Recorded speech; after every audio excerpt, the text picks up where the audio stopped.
And welcome back, students. As we continue talking about linked lists, today we're going to talk about them in relation to copy constructors and also the clone method. So getting started with today's lesson, the way that Java handles cloning and object copying in general is quite complicated, can be both subtle and difficult. And we've kind of looked at this a little bit in the past with copy constructors and also with cloning. Now, some people think that the clone method in Java was done pretty poorly, and they would rather just ignore it completely and define their own methods for copying objects. And that's perfectly fine.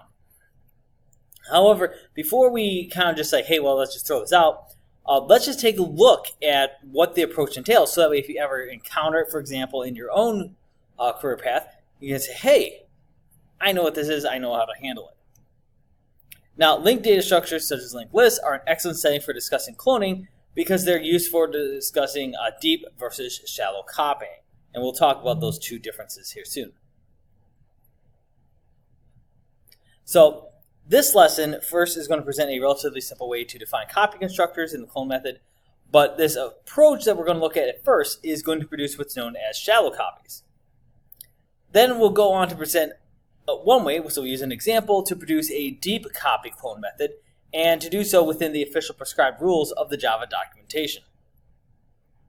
Alright, so let's start off with our simple version here. So simple copy constructors and clone methods. So in our notes we have a class called new linked list 3. Alright, so this is very similar to our linked list 3 that we've seen before, except it contains a copy constructor and clone method definitions that could be added to the generic linked list class in linked list 3.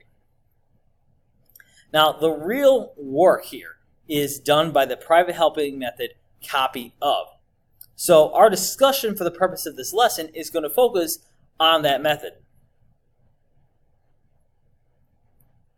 Now, the private method copy of takes an argument that is a reference to the head node of a linked list and then returns a reference to the head node of a copy of that linked list. Well, the easiest way for us to do this is simply just to return the argument. This would, however, simply produce another name for the argument list. Well, we don't want another name. We want another list. So the method goes then down the argument list one node at a time with a position, because we have to know where it is in that linked list, and then therefore we'll make a copy of each node. The linked list of the calling object is built up node by adding each of these nodes to its linked list. However, there is a small complication. We can't simply add the new nodes at the head or the start end of the list being built. If we did, the nodes would end up in the reverse order of our desired order. So the new nodes are added, therefore, to the end of the linked list being built. Now, the variable end of type node t is kept positioned at the last node, so that way it is possible to add nodes at the end of the linked list being built. In this way, a copy of the link of the list in the calling object is created so the order of the nodes is preserved. Now, the copy constructor that we're looking at is, of course, if you remember, defined by using the private helping method copy of in order to create a copy of the list of nodes. Now, other details of the copy constructor and the clone method are done pretty much in the standard way that we've been looking at those. Now, though the copy constructor and the clone method each produce a new linked list with new nodes, the new list is not truly independent because the data objects are not cloned. One way to fix this shortcoming is discussed later in the programming tip entitled Use of Type Parameter Bound for a Better Clone. Alright, so quick exceptions, and I'll show you the code that we've been talking about here. Now, a generic data structure such as class linked list 3 is likely to have methods that will throw exceptions. Situations such as a null argument to the copy constructor might be handled differently in different situations. So it's best to throw a null pointer exception if this happens, and let the programmer who is using the linked list handle the exception. And you can see this is what we did with the copy constructor within that. Now, a null pointer exception is what's known as an unchecked exception, which means that it need not be caught or declared within a throws clause. Like, your program's not going to complain if it's not explicitly listed out. Now, when it is thrown by a method of a linked list class, it can simply be treated as a runtime error message. And because ultimately that's when it's going to happen. It's not going to happen during compiling, it's going to happen during runtime. Now, the exception can instead be caught in a catch block if there's some suitable action that can be taken. So if you know, hey, this is something that's going to be occurring, I can write this catch block in order to catch it, because otherwise, we're going to have a situation. All right, so before we get to the pitfall, let me just quickly show you the new linked list 3, and you can see this is pretty much linked list 3 all the way up until when we get down here, when we start talking about some of these new methods here. So right here, you can see it producing a linked list, but not true deep copy. This will throw a null pointer exception if other is null. So here I have my public new linked list 3. All right, and it's a if other list is null, we're going to throw that exception. Here's my other code to handle things such as, here's my clone. So if other list equals null, head equals null, otherwise head equals copy of other list ahead. Then we of course have clone. If new linked list 3 copy equals new linked list 3 super.clone. If head is equals null, copy to head equals null, otherwise copy to head equals copy of, return copy. Here, right, of course, you'll see we have a catch. All right, clone not supported, exception E. This ideally should not happen. All right, it's just one of those things that can happen. So we like to put this in here simply to kind of keep the compiler happy. So we just return null. And then, of course, here is our last one, which is copy of. This is the one that we've been focusing on. So you can see in here we have node position equals other head. So this moves down the other list. Node new head will point to the head of the copy list. Node end equals null position at the end of new growth list. Then, of course, new head equals new node position dot data null. End equals new head position equals position dot link. And while position is not equal to null, we're going to copy the node of the position to the end of a new list. So end link is equal to new node position data comma null. End equals end dot link. Position equals position dot link. And then, of course, that will loop until position is null. Then we return new head. All right. So that is, of course, their copy of method that we've been discussing. And, of course, you'll notice that it is a private method, which means it is confined by definition to this new linked list 3 class. All right. So let's look at the pitfall here that we can encounter, which is that the clone method is protected with an object. Now, when we are defining the copy constructor and clone method for a generic linked list, we would have liked to have cloned the data in the list being copied. We would like to change the code in the helping method copy up by adding invocations of the clone method as follows. All right, new head equals new node, position.data.clone, null, end equals new head, position equals position.link, while position is not null, end.link equals new node, position data.clone, null, end equals end link, position equals position link. Now, this code that we just looked at is identical to the code that we just saw in copy of, except for the addition of the invocations of clone and the typecast. So otherwise, it's pretty much the exact same code. Now, the typecasts are needed because Java thinks clone is going to return a value of type object. We don't want it to do that.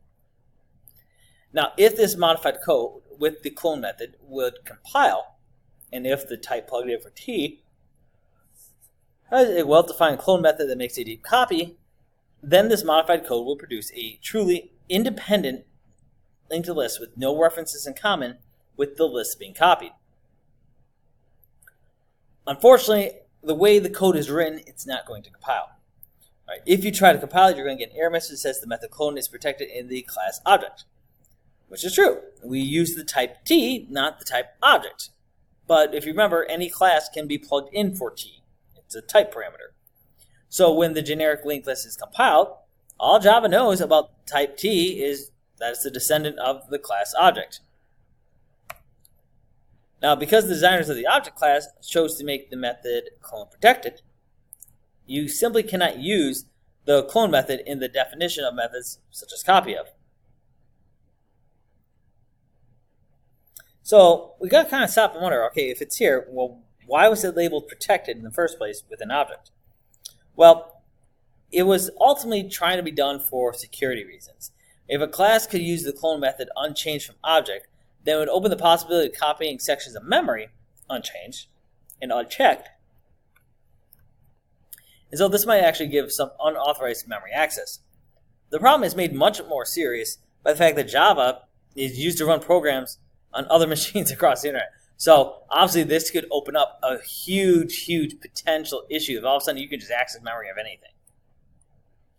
So therefore, the way that Java defines the clone method in object and the way it specifies how clones should be defined in other classes is kind of controversial. So don't be surprised if eventually there's some future version of Java that handles clone method differently. But for now, we're kind of stuck with the way it is. Now, in many situations, the version of copy of in linked list 3, without the use of clone, is good enough how it is. All right, but there is a way to get a true deep copy. All right, and one way to get a deep copy is somehow to restrict the type T to classes that do have a public clone method that makes a deep copy. Now, this can be done. All right, and we're actually going to discuss this in the next slide. So here's our first tip when we start looking at this. We want to use a type parameter bound for a better clone. So, and we go to the deep copies. Now, one way to overcome the problem that we just discussed in the pitfall is to place a bound on the type parameter T, so it must satisfy some suitable interface. This is one of the easiest ways. You say, hey, it has to be part of this interface. Okay, awesome. Well, there's no standard interface that really does the job that we're looking for, but it's pretty easy to define such an interface. So, for example, we can use a publicly clonable interface, which can suit our needs perfectly well. We have public interface, publicly clonable, extends clonable, public object clone. Boom, done. That's it. That is an interface that will satisfy our needs. This short, simple interface guarantees all that we need to define a generic linked list whose clone method is going to return a deep copy. Note that any class that implements the publicly clonable interface has the following three properties. 1, the class implements the clonable interface. This happens automatically because, well, publicly clonable extends clonable. 2, the class has a public clone method, which of course we do, we have public object clone. And 3, the clone method for the class makes a deep copy in the officially sanctioned way. You know, it's the way that it's laid out in the Java documentation. Now, condition 3 of those 3 conditions is actually not enforced by the Java compiler or your runtime software. But much like all interface semantics, it is a responsibility of the programmer defining the class to ensure that that condition is satisfied. It is now easy to define our generic linked list whose clone method produces a deep copy. The definition is going to be given in our clone linked list class. Now, we've already discussed the main points involved in this definition, and we'll look at it here in a second. So our example, a linked list with deep copy clone method, discusses some of the minor but possibly unclear details of the definition. So before I go ahead and dive into the example, let's just quickly pop over here and look at cloned linked list. And again, it's very similar to what we just saw in new linked list 3. However, we of course do have a couple of new things here. All right, here's our copy of. All right, you also see, of course, we have at the top, it extends publicly clonable, which implements publicly clonable. Publicly clonable, of course, is this interface right here that we saw in the notes. And you'll see down here the other things that we've done. We have our typecasting so that we can use .clone. And here we also have another typecast so we can use .clone. All right. If you remember before, the way we handled that was we just did position.data. All right. But now we have position.data.clone. All right. So that allows us to clone that item. All right. So now if we actually go ahead and sink our teeth into a deep copy clone method, we've kind of already discussed how and why the clone method of the generic linked list class will return a deep copy. So we're going to look at some of the other details that happen in that program and see an example of using this linked list class. So we're actually going to look at those other programs I have up there for you to see what they're actually doing. Now, if you remember, there is the definition of the clone method. It could be asked, why, when we've made our stuff, just say public linked list t clone return new linked list. This, like, why do we do something along this structure? All right, and that's a very good question. This simple alternative definition would technically still return a deep copy of the linked list, and it would work fine in most situations. it is likely that you would not notice any difference in your program if you use this definition that we just saw of clone in place of the one given in clone like this. Of course, obviously you'd have to change the class names to match, but if you were just to adjust that, you're not really going to notice much. The only reason for all the other detail in the clone method definition is to define the clone method as specified within the Java documentation. So this other method right here that we just looked at is not necessarily aligned to the Java documentation, whereas this version that we have in our notes is. Now, the reason that the Java documentation asks for the details that it wants is largely due to security issues. If you look only quickly at clone linked list, you might think the following at the start of the definition is an unimportant detail. Implements publicly clonable. Right? And of course we have that all the way up here at the top of the implements publicly clonable. Right? However, it ensures that the linked list class implements the clonable interface. For a class to have a Java-approved clone method, it must implement the clonable interface. It's one of the kind of golden rules of Java. It also allows you to make linked lists of linked lists and have a deep copy clone method in the linked list of linked lists. So you can have linked listception. Now, a sample class that implements the publicly clonable interface is given within the stock item class. And our deep demo shows a demonstration program that makes a deep copy clone of a linked list of objects of this simple class. So if we go over here quick, we can see stock item. And here is the construction of this. So we, of course, have like stock item. We have our set number, set name, toString, our object clone. So there's the clone method. Here's our equals. And, of course, here's deep demo right here. It's simply going to add several items to it. It's going to clone that list. It's going to see if the lists are equal. Then it's going to change the copy list. Then, of course, you can see after it sets that, it's going to outprint the original list, then outprint the copy list. Okay. So, before we look at that output, let's quickly talk about this tip here. Cloning within programming is kind of an all or nothing affair. If you define a clone method, then you should do so following the official Java guidelines as we did in clone linked list. You should always have the class implement the clonable interface. Just do it. It's not that hard. If you define a clone method in any other way, so let's say you, for example, didn't put the clonable interface in, you may encounter problems in some situations, like it could be syntax, it could be logic, etc. If you want to have a method for producing copies of objects, but not want to follow the official guidelines on how to define a clone method, then just use some other name for your clone-like method, such as copier, or make do with just a copying constructor. Perfectly viable alternative. All right, so that's the end of notes, and let's go ahead and just run this program here just to wrap things up. All right, so we added our items. We are printing out, of course, the